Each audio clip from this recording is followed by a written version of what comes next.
네, 안녕하세요. 주식은 역시 끼리끼리새 기리십니다. 안녕하세요, 기리분들. 자, 오늘은 7월 18일 일요일입니다. 기리분들 오늘 또 잘 보내고 계신가요? 이번 주말도 푹 쉬셔서 에너지를 가득가득 채우셨으면 좋겠습니다. 그리고 이제 편한 시간에 이 영상을 보시면서 다음 주를 준비하시면 될 것 같네요. 그래서 매주 기리과 함께 바로 시작하도록 하겠습니다. 같이 공부하시죠. Let's get it! 이 영상은 이렇게 4가지로 매주 일요일마다 올라옵니다. 이번 주 증시 흐름 정리, 이번 주 매도 및 연기금이랑 외국인이 무엇을 사는지, 그리고 이번 주에 어떤 뉴스가 있었는지 복습을 하고요. 마지막으로 다음 주에 있을 뉴스를 예습을 하도록 하겠습니다. 알고 계셨나요? 이 영상은 이제 매주 주말 일요일마다 올라올 예정입니다. 위 4가지를 정말 심플하게 다룰 예정이며 한 주를 정리하고 다음 주를 간단하게 준비한다는 느낌입니다. 그러니까 그냥 편할 때, 이동하실 때 아니면 침대에서 10분 정도 들어주시면 될 것 같습니다. 그렇다면 시작하도록 하겠습니다. 그리고 좋아요는 사랑입니다. 감사합니다. 자, 지난주 예측 결과입니다. 지난주에는 오른다보다 내린다가 더 많았죠. 그러니까 투자 심리가 매우 나빴습니다. 그런데 결국 지난주에는 3217이고 그때보다 더 오르고 마감되는 걸 확인할 수 있죠. 그래서 결국은 이 투자 심리와는 반대로 주가는 올랐습니다. 그렇다면 이번 주 결과는 어떻게 됐을까요? 자, 이번 주에 새로 조사한 설문조사입니다. 그리고 이번에는 예전처럼 50%는 넘지 않지만 그래도 오른다가 많은 걸 확인할 수 있고요. 내린다는 31%로 아직까지도 높은 수준인 걸 확인할 수 있네요. 자, 투자 심리는 이렇게 나왔는데요. 그렇다면 다음 주는 어떻게 될지 한번 알아보도록 할게요. 일단 이번 주의 차트를 보시면 쭉 떨어지다가 반등을 성공한 모습을 보여줬습니다. 하지만 지난 금요일날 살짝 하락을 하면서 조정을 줬는데요. 일단 지금까지 봤을 때는 다음 주에 한 번 더 올라갈 수 있다면 3316을 뚫고 올라가겠구나, 그러니까 신고가를 쓰겠구나 라는 걸 볼 수 있을 것 같습니다. 하지만 만약에 다음 주에 만약 떨어지게 된다면은 다시 노란선 이 61선이랑 그리고 최악에는 121선이 보라색까지도 떨어질 수 있다라고 볼 수 있겠네요. 그렇기 때문에 지금 같은 경우에는 조금 덜 먹더라도 현금 비중을 가지고 있는 게 좋을 것 같습니다. 반면 코스닥은 지속적으로 좋습니다. 지속적으로 쭉쭉 올라가면서 1055까지 올라가는 걸 확인할 수 있죠.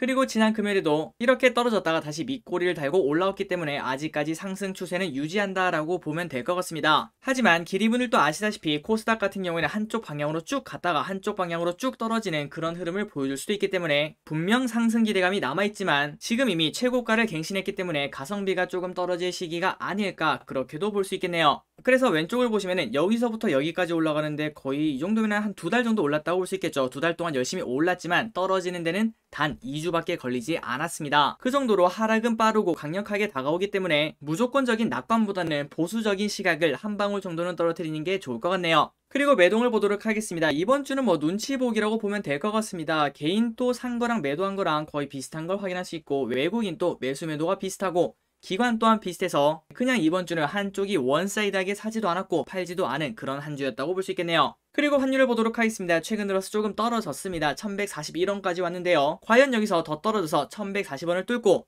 1130원대로 갈 수 있을지, 아니면은 최근 급등했기 때문에 그 부분을 조금 해소하고 있는지, 일단 지금 봤을 때는 이 부분 또한 상승 추세가 아직까지도 남아있다고 볼 수 있을 것 같습니다. 그리고 WTI를 보도록 하겠습니다. 최근 들어서 급등을 한 걸 살짝은 조정받는 모습을 보여주고 있네요. 다음으로는 지난주 금요일 미국장을 보도록 하겠습니다. 기리분들이 지금까지 보시다시피 저 기릿이 조금은 보수적인 시각을 가지고 있는데요. 그 이유 중 하나는 바로 이것 때문입니다. 지난주 금요일날 다우가 마이너스 0.8, 나스닥도 마이너스 0.8, S&P도 마이너스 0.75, 이 정도로 거의 1% 가까이씩 전부 다 떨어지는 걸 확인할 수 있죠. 그리고 하락 중에서 가장 안 좋다는 종가가 저점인 그런 하락을 만들어내는 걸 확인할 수 있습니다. 그렇다면 다음 주까지도 이 영향이 이어질 수도 있겠죠. 그래서 일단은 내일이죠. 월요일날 출발은 좋지 않겠구나, 이런 생각을 쉽게 할 수 있겠네요. 다음으로는 빅스를 보도록 하겠습니다. 아직까지는 신경 쓸 정도가 아닙니다. 20을 넘지 않았기 때문이죠. 하지만 이번에도 다시 조금씩 급등을 하고 있기 때문에 다음 주 초반에도 최근 안정되었던 빅스를 또 봐야 되는 일이 생길 것 같습니다. 그리고 미국 10년물 국채 금리를 보도록 할게요. 자, 여기 보시면 1.3에서 마감이 되었는데요. 자, 다음 주에는 이 부분이 정말 중요합니다. 1.25 있죠. 여기를 뚫고 내려가는가, 이 전저점 있죠. 여기를 뚫고 내려가면은 또 시장은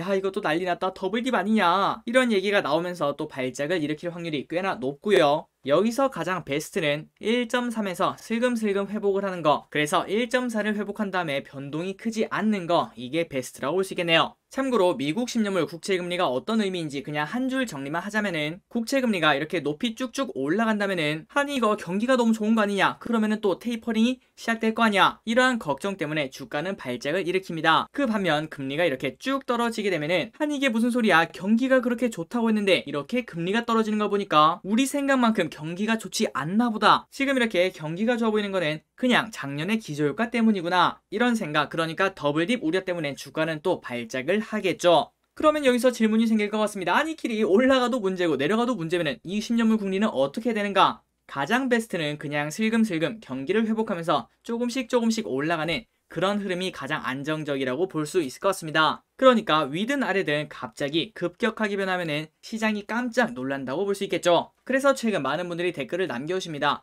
아니 길이 미국 10년물 국채금리가 올라가도 문제고 내려가도 문제면 어떻게 되나요? 거기에 대한 해답이 이렇게 나왔다고 볼 수 있겠네요. 다음으로 뉴스 기사를 보면서 다음 주에는 어떤 걸 봐야 되는지 빠르게 보도록 할게요.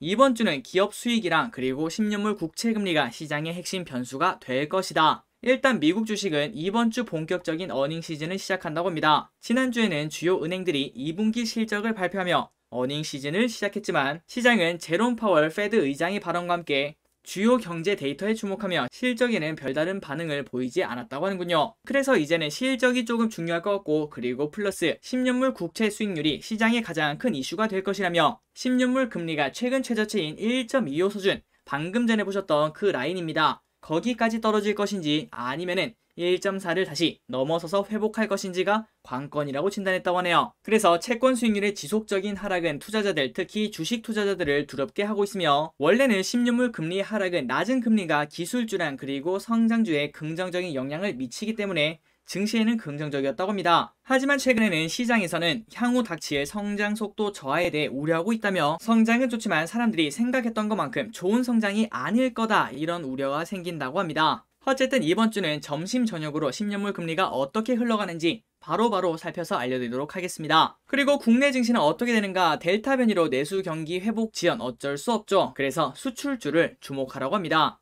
지난 한 주 국내 지수는 비교적 차분한 오름세를 보였다. 증시 관심이 집중됐던 미국 6월 물가 지표는 급등했지만 한국은행을 비롯한 주요국 중앙은행이 완화적 통화 정책을 유지하면서 긴축 우려는 일단 사그라들었는데요. 다만 코로나19 델타 변이 확산에 따른 우려는 여전하다고 합니다. 그런데 이 같은 재확산에도 불구하고 견조한 선진국 수요와 수출주 실적 호조에 주목할 필요가 있다는 분석이 나온다고 하네요. 자, 선진국 같은 경우에는 백신 접종률이 높습니다. 그러니까 델타 변이에 대해서 걱정이 크지 않다고 볼 수 있겠죠. 하지만 우리나라는 아직까지도 백신 접종률이 30%에 머물고 있기 때문에 한국 내수 경기 회복 지연은 불가피한 상황이라고 합니다. 이에 수출주의 실적 호조에 주목해야 된다는 의견도 제기되는데요. 코로나19 확산에도 불구하고 견조한 선진국 수요와 이에 힘입은 수출주 실적 호조에 주목할 필요가 있다며, 이번 주에는 포스코 그리고 현대차 그룹주의 2분기 실적 발표가 예정돼 있는데 아마도 2분기 수출 호조에 힘입은 긍정적 실적을 기대하고 있다고 합니다. 그리고 이번 주에는 특별한 이벤트나 시장에 영향을 미칠 만한 중요 경제 지표가 많지 않은 상황인 가운데 오는 21일 6월 한국 생산자 물가지수, 그리고 7월 한국 수출 지표가 발표되며, 그리고 22일에는 유럽중앙은행 ECB 통화정책회의가 열릴 예정이라고 합니다. 또한 2분기 실적 발표 시즌에 접어들면서 기업들의 호실적이 점쳐지는 상황이 나오지만 오는 하반기부터는 실적 증가세가 둔화하는 것 아니냐, 이런 의구심도 같이 나온다고 하네요. 그렇기 때문에 지금까지 정리를 해보자면 일단 다음 주 출발은 나쁠 것으로 예상을 합니다. 그리고 난 다음에는 10년물 국채금리를 보면서 어떤 흐름을 갈지 예측을 조금 해볼 수 있을 것 같고요. 이런 식으로 코스피도 위에 위치하고 있고 그리고 코스닥도 위에 위치하고 있기 때문에 이런 상황에서는 현금 비중이 중요하다고 생각합니다. 그러나 실적이 잘 나오는 건 팩트이기 때문에 이러한 장일수록 실적이 좋은 회사를 매수해야 된다라고 생각을 해볼 수 있겠네요. 기리분들 이번 주에도 성투하시길 바랍니다. 여기까지 시간이 조금 지체되었습니다. 이제 다음으로는 연기금 그리고 외국인의 픽이 무엇인지 한번 보도록 할게요. 자, 연기금부터 보도록 하겠습니다. 삼성 SDI, 삼성 바이오로직스, 네이버, ST 바이오센서, 포스코 케미칼, 하이브, 에코프로비엠, 솔루스 첨단 소재, KT, 호텔신라, 고려아연, 농심, 에코프로, 대한유화, SKC, LNF, LG전자, 삼성물산, SKIT를 매수하네요. 자, 여기서 이렇게 빨간 줄을 그어놓은 에코프로 BM, 에코프로 솔루스 첨단 소재 같은 경우에는 정말 많이 올랐습니다. 연기금들이 매수한 평균 단가보다 8%, 7%, 10%나 올랐기 때문에 물론 이렇게 급하게 오른 애들이 더 많이 오르는 그런 현상이 충분히 있지만 하지만 그거는 이제 이러한 주식을 보유한 사람들일 때 마음 편하게 들고 가는 거고요. 새로 신규 진입을 원한다면 과연 내가 남들보다 일주일 만에 10%나 더 주고 살만한 이유가 있는가, 이 부분을 꼭 고민해야 된다고 볼 수 있겠네요. 그리고 다음으로 ST바이오센서를 연기금들이 사는 거 보고 야, 이거 계속 오르나 보다 이렇게 생각하시면 안 된다는 거 이제는 알고 계시죠? 그 이유는 ST바이오센서 같은 경우에는 대여입니다. 무려 상장하자마자 지금 현재 코스피 58위까지 한 번에 점프업을 했다고 볼 수 있겠죠. 그러니까 이러한 대여가 갑자기 코스피 200 안으로 쭉 들어왔으니까 연기금들은 새로 들어온 주식을 무조건 사야 된다고 볼 수 있겠죠. 기계적으로 매수가 들어간다고 보시면 될 것 같습니다. 그래서 연기금들이 사는 종목 중에서 우리가 공부해볼 만한 기업이 뭐가 있는가? 삼성 바이오로직스, 포스코 케미칼, 하이브, 농심 이렇게 4가지를 공부해보면 좋을 것 같네요. 다음입니다. 외국인의 매수를 보도록 할게요. SK하이닉스, LNF, SKIT, 삼성 바이오로직스, 솔루스 첨단소재, 한국금융지주, 포스코, 네이버, 롯데케미칼, 카카오게임즈, 현대모비스, SK텔레콤, LG노텍, 대주전자재료, 삼성전기, 롯데정밀화학을 매수하고 있습니다. 그리고 여기도 마찬가지로 솔루스 첨단 소재가 많이 올랐고요. 대주전자재료라는 기업도 이렇게 많이 오르는 걸 확인할 수 있죠. 이 기업도 마찬가지로 매수할 때 내가 남들보다 6, 7%더 주고 살만한 이유가 있는가?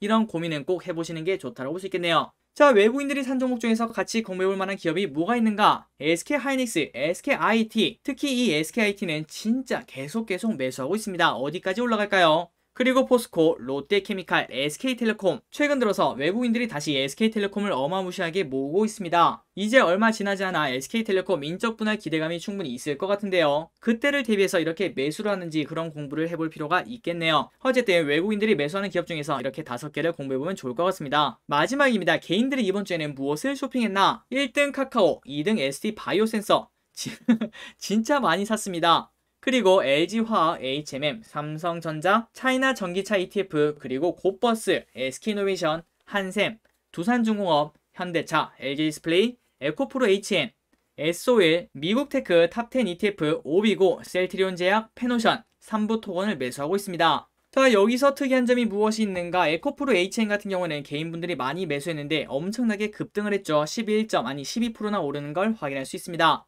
그리고 반면 오비고 같은 경우에도 개인분들이 많이 샀지만 자, 여기 보시면은 매수 평균가보다 마이너스 20%가 찍혀있는 걸 확인할 수 있죠. 항상 기대분들 이렇게 주식이 상장하고 난다면은 거의 높은 확률, 제가 느꼈을 때는 체감상 80% 이상은 되는 것 같아요. 그러니까 10개 중 8개 이상은 최소한 한 달 동안은 주가가 떨어지는 흐름을 보여주더라고요. 그런데 그런 상황에서 굳이 그 20%를 찾아서 모험을 할 필요는 없다라고 생각합니다. 어쨌든 이번에 금요일날 상장한 ST바이오센서를 기리분들 중에서도 매수하신 분이 당연히 계실 거라고 생각합니다. 물론 출발이 높게 시작한 게 아니라서 조금 더 올라갈 확률은 존재하고 있겠지만 일단 제가 생각했을 때는 그냥 과거의 경험을 비춰본 바 방망이를 짧게 잡는 게 더 좋은 일이 있지 않겠나 이렇게 생각합니다.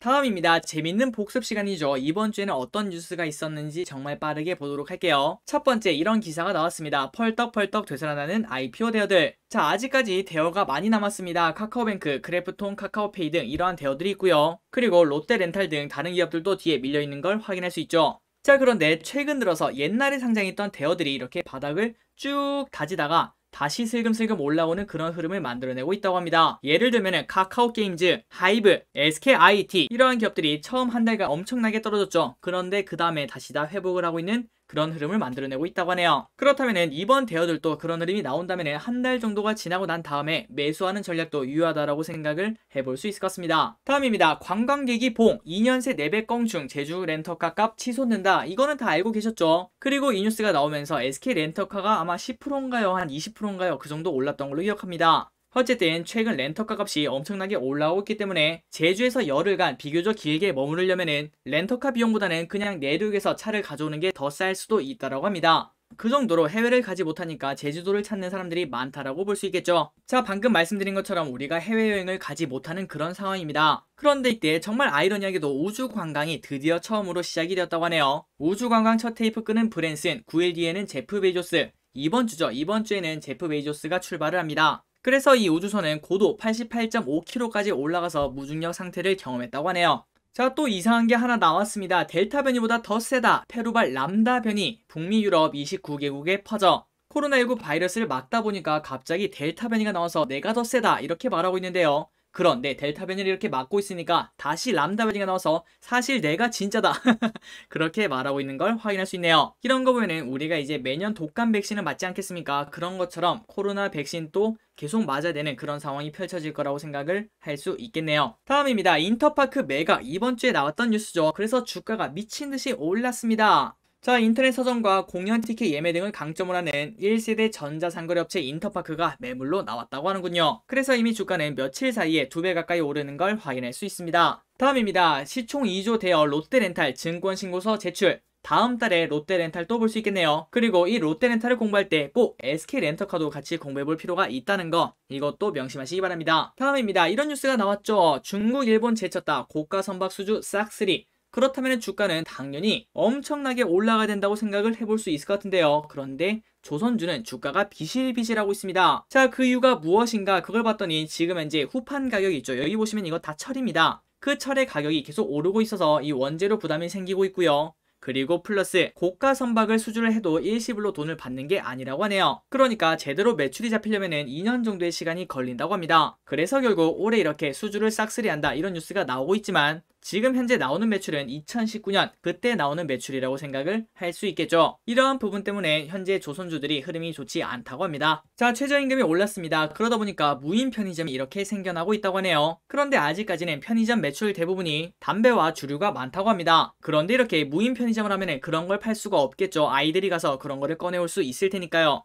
그래서 무인 편의점만 하기에는 수익성이 나쁘기 때문에 하이브리드로 아침부터 저녁까지는 사람이 카운터를 보고 그리고 사람이 별로 없는 새벽 시간에는 이렇게 무인 편의점을 사용해서 운영을 하는 하이브리드 점포가 많다고 합니다. 다음입니다. 인터파크도 나왔는데 한샘도 나왔죠. 그래서 이렇게 큰 기업이 갑자기 급등을 했다가 최근 들어서 조금 조정을 받고 있습니다. 그런데 저기를쓴 지금 현재 주가가 빠졌을 때 이때가 기회일 수도 있다 이런 생각도 가지고 있는데요. 한번 기리분을 또 이번 기회에 한샘이 재평가를 받지 않을까 이런 부분을 공부해보시면 좋을 것 같네요. 다음입니다. 가장 중요한 뉴스 중 하나였죠. 철강 시멘트 겨냥 EU 2016 탄소 국경세 도입. 지금 현재 지구가 불타고 있다고 합니다. 그게 바로 이상기후라고 볼 수 있겠죠. 그래서 결국 탄소 중립을 위해 제품을 만들 때 탄소가 많이 배출되는 철강, 시멘트, 화학비료, 알루미늄 이런 것들에 탄소 국경세를 붙인다고 합니다. 그리고 또한 2035년부터는 EU에서 내연기관차 판매가 금지된다고 하네요. 자, 기리분들 우리나라는 어떻게 돈을 버는 나라입니까? 바로 수출로 먹고 살기 때문에 이러한 뉴스에 더 민감하게 반응한다고 볼 수 있겠네요. 다음입니다. 라면값 드디어 올랐습니다. 오뚜기 같은 경우에는 13년 만인가요? 12년 만에 올랐는데요. 그래서 오뚜기가 얼마 올렸나 그걸 봤더니 11.9%를 인상했다고 합니다. 이렇게 보면은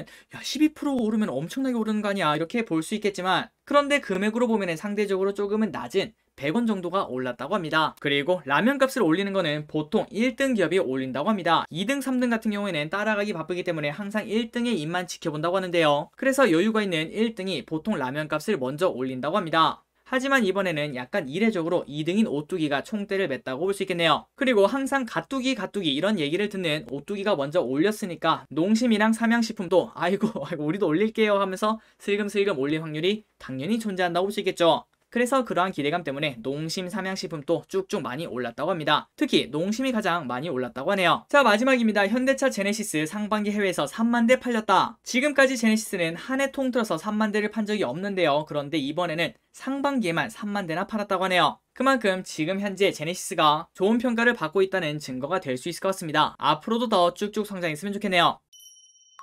마지막입니다. 다음 주 주요 일정 바로 몇 개만 보고 끝내보도록 할게요. 첫 번째, 거래소. 저탄소 성적 반영한 기후변화 지수 3종 발표. 가면 갈수록 ESG 그리고 탄소 중립은 중요하다고 볼 수 있을 것 같습니다. 그런데 우리가 그거를 알기는 조금 어려운 상황입니다. 하지만 그 어려움을 조금을 해소하기 위해서 한국거래소는 오는 19일 기후변화 대응 점수를 반영한 KRX 기후변화 지수 3종을 발표한다고 하는군요. 이 부분은 다른 영상을 통해서 저기리씨 한번 계속 공부를 해보도록 하겠습니다. 어떤 지수고 그리고 어떻게 봐야 되는지 또한 지금 순위는 어떤지 그런 것들도 살펴보도록 할게요. 다음입니다. 이번 여름에 제주도 가지 말라고 말하는 거와 비슷하겠죠. 제주도 사회적 거리두기 3단계 격상 19일부터 코로나가 잠잠해질 때까지 무기한이라고 합니다. 그리고 20일날 드디어 이게 출발합니다. 베이조스의 로켓 발사가 시작된다고 하는군요. 아까 보신 그 우주여행은 88km까지 올라갔다고 하는데요. 이번에는 100km까지 올라간다고 합니다. 자, 이런 거 보니까 우리가 어렸을 때 봤던 우주여행을 하는 시대가 다가온 거라고 생각을 할 수 있겠네요. 수요일은 중복입니다. 기리분들 다음 주부터 진짜 덥대요. 중복 때 맛있는 거 꼭 드시기 바랍니다.